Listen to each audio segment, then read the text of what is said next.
PG-12.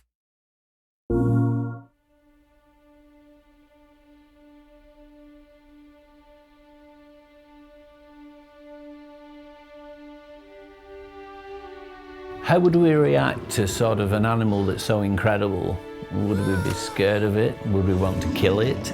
Would we want to form a relationship with it?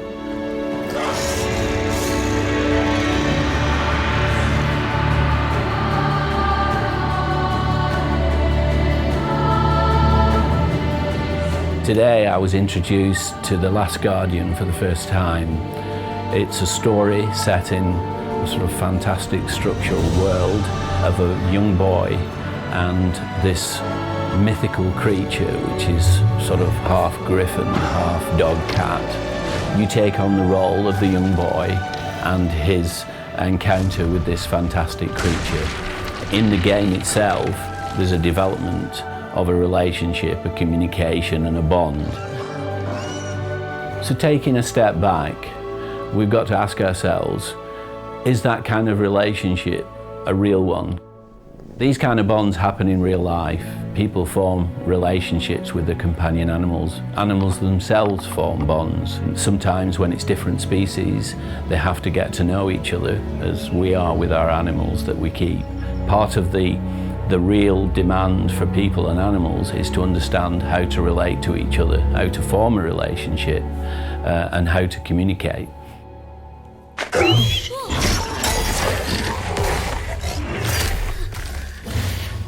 In real life, if it was a young boy encountering a dog for the first time, there would be this distance between the two of them as they both worked each other out. And I found that initial encounter quite realistic, that the animal is reacting as an animal would if it was wounded or captive, and the animal will come from a more instinctive level. Is he a threat? Is he a part of his social group or is he outside of it? The boy would be asking, will this creature bite me? Will it attack me?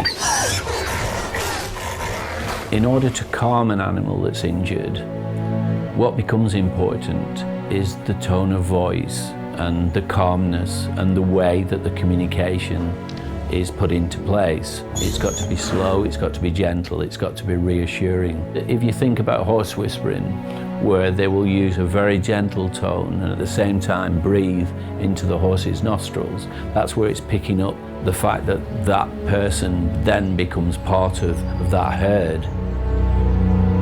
Some of the earlier stages of the development of trust and social interaction comes with feeding. It's a primary resource.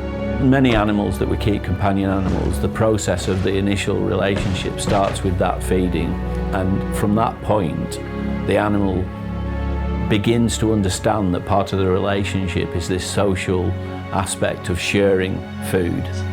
That becomes the process of real trust and bonding. You've got food, you're sharing it with me. When the boy is fed Trico and unchained him and released him, there's another process going on where the animal becomes attached to the boy because of this aspect of the relationship.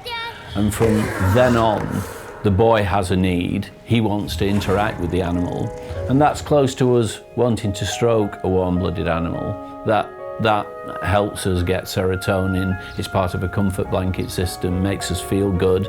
So in this situation, the animal is trying to relate to the boy because he's been released, he's been given food. The boy wants to relate to the animal to gain its trust. There are a great many real examples of animals becoming very important. Dogs can become hearing dogs, they can become doing dogs. It's amazing now the importance of the relationship. And in fact, there's some anthropologists believe that we wouldn't have evolved if it wasn't for this fantastic relationship that we formed with animals.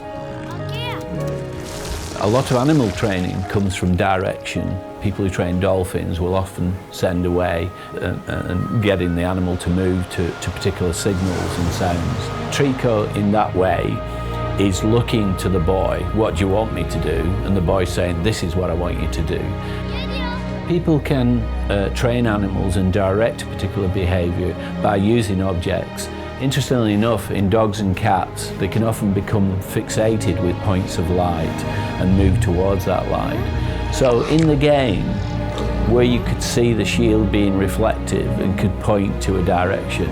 That's a process that can be learned by an animal.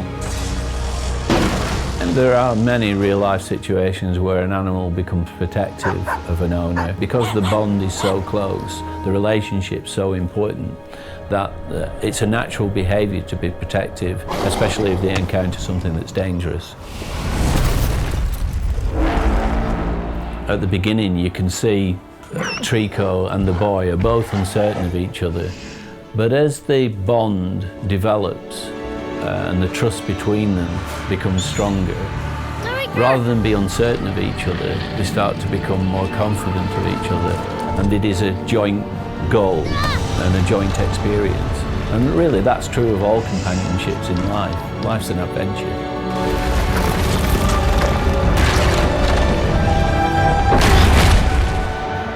So in real life, if we encountered a creature as fantastic as Trico, that could leap those great heights and could fire from its tail, who knows what could be possible.